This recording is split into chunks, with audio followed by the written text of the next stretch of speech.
আসসালামু আলাইকুম। শহীদ টিভির বিশেষ প্রতিবেদনে আপনাদের স্বাগতম। আমি রাতুল হাসান।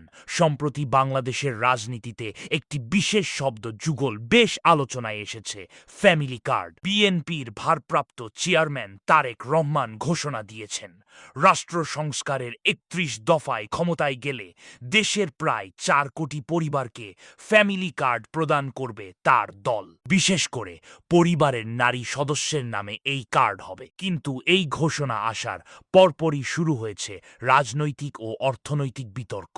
সরকারের পক্ষ থেকে একে বলা হচ্ছে অবাস্তব, আর বিএনপির দাবি এটিই হবে দরিদ্র মানুষের ভাগ্য বদলের হাতিয়ার। আসলে এই ফ্যামিলি কার্ডের পেছনের সত্য কি? তারেক রহমানের এই প্রস্তাবের মূল ভিত্তি হল সামাজিক নিরাপত্তা বেষ্টনী। এই কার্ডের মাধ্যমে কার্ডধারী পরিবারগুলো সরাসরি খাদ্য সহায়তা বা নির্দিষ্ট পরিমাণ আর্থিক অনুদান পাবে। বিএনপির দাবি অনুযায়ী এর মাধ্যমে দুর্নীতি ও মধ্যস্বত্বভোগীদের দৌরাত্ম্য কমানো সম্ভব হবে। যেহেতু কার্ডটি পরিবারের গৃহিণীর নামে হবে, তাই নারীর ক্ষমতায়নেও এটি ভূমিকা রাখবে বলে তারা মনে করেন। কিন্তু বিতর্কটা শুরু হয়েছে এর সংখ্যা ও ব্যবহার নিয়ে। ৪ কোটি কার্ড মানে দেশের প্রায় সিংহভাগ মানুষ এই সুবিধার আওতায় আসা। সমালোচকরা প্রশ্ন তুলছেন, বর্তমান ভঙ্গুর অর্থনীতিতে এই বিশাল বাজেটের টাকা আসবে কোথা থেকে? এছাড়া সরকারের কাজ কি দেশের আপামর মানুষকে খাওয়ানো, নাকি দেশের বিভিন্ন ধরনের উন্নয়ন করা?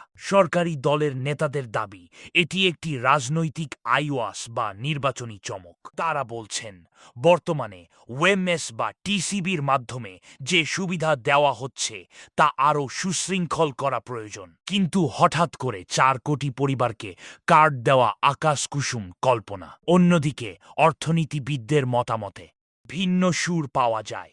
তারা বলছেন, যদি রাষ্ট্রীয় অপচয় এবং মেগা প্রজেক্টের নামে দুর্নীতি বন্ধ করা যায় তবে এই অর্থ সংস্থান অসম্ভব নয়। কিন্তু প্রশ্ন থেকে যায় প্রকৃত দরিদ্র পরিবার চিহ্নিত করার স্বচ্ছ প্রক্রিয়া নিয়ে। অতীতে আমরা দেখেছি সরকারি ত্রাণ বা কার্ড বিতরণে রাজনৈতিক প্রভাব থাকে। তারেক রহমানের এই পরিকল্পনায় সেই দলীয়করণ মুক্ত কার্ড বিতরণের কোনো সুস্পষ্ট রডম্যাপ আছে কিনা তা নিয়ে সাধারণ মানুষের মনে সন্দেহ রয়েছে। আসল ঘটনা হলো, দ্রব্যমূল্যের ঊর্ধ্বগতিতে সাধারণ মানুষ এখন দিশেহারা। তারা এমন একটি সমাধান চায় যা টেকসই। তারেক রহমানের এই ফ্যামিলি কার্ড মূলত একটি জনতুষ্টিমূলক রাজনীতি বা পপুলিস্ট পলিটিক্স।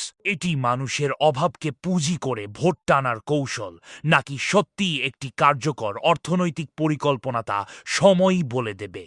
তবে এটি সত্য যে দেশের সাধারণ মানুষের কাছে এই কার্ডের ধারণাটি একটি আশার আলো হয়ে দেখা দিয়েছে, কারণ তারা বর্তমান বাজার ব্যবস্থায় টিকে থাকতে কোনো না কোনো রাষ্ট্রীয় সহায়তা খুঁজছেন। তারেক রহমানের ফ্যামিলি কার্ড নিয়ে বিতর্ক থাকবেই, কিন্তু গণতান্ত্রিক ব্যবস্থায় যে কোনো রাজনৈতিক দলের অধিকার আছে তাদের ভবিষ্যৎ পরিকল্পনা জনগণের সামনে তুলে ধরার। এখন দেখার বিষয়, এই পরিকল্পনার বিস্তারিত রূপরেখা বিএনপি জনগণের কাছে কতটা গ্রহণযোগ্যভাবে উপস্থাপন করতে পারে, আর সাধারণ মানুষই বা এই স্বপ্নকে কতটা বিশ্বাস করবে। আজকের প্রতিবেদন নিয়ে আপনার মতামত আমাদের কমেন্ট করে জানান। পরবর্তী আপডেট পেতে শহীদ টিভির সাথেই থাকুন।